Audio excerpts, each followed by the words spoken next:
প্রিয় শিক্ষার্থীবৃন্দ, আজকে আমরা পড়ব ধ্বনি পরিবর্তন। ধ্বনি পরিবর্তনে অপিনিহিতি নিয়ে আমরা আজকে পড়ব। অপিনিহিতি মানেই আগে রস্বইকার বা রস্যুকার মাঝখানে আসবে।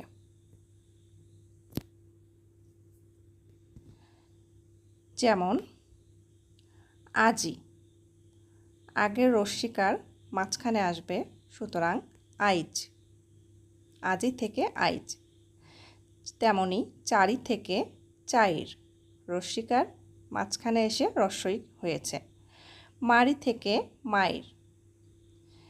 আশু, রস্যুকার মাঝখানে এসে রস্যু হয়েছে আউশ, আশু থেকে আউশ।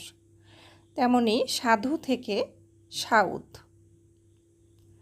আবার শব্দের শেষে যদি জ ফলা থাকে তবে মাঝখানে রস্বই আসবে। যেমন বাক্য,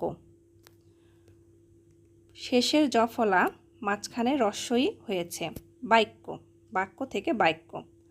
কাব্য, কাব্য থেকে কাব্য। সত্য, সত্য থেকে সৈত্য, পরের জ ফলা মাঝখানে রস্বই হবে। কন্যা, কন্যা থেকে কন্যা। রাজ্য, রাজ্য থেকে রাজ্য, পরের জ ফলা মাঝখানে রস্বই হয়ে এসেছে। এবার ধ্বনি পরিবর্তনের আরেকটি নিয়ম পড়ব, অন্তর্হতি।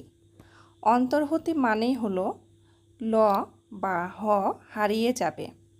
অন্তর্হতির হ দিয়ে আমরা হ মনে রাখতে পারি এবং তার সাথে লটা মনে রাখলেই হবে। আলাহিদা, আলাহিদা থেকে হ হারিয়ে গিয়ে হয়েছে আলাদা।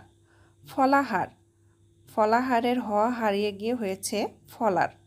এবং ফাল্গুন, ফাল্গুনের ল হারিয়ে গিয়ে হয়েছে ফাগুন। অন্তর্হতির এই 3টি উদাহরণ মনে রাখলেই যথেষ্ট। ধন্যবাদ সবাইকে। বিদ্যার আলোর সাথেই থাকবেন।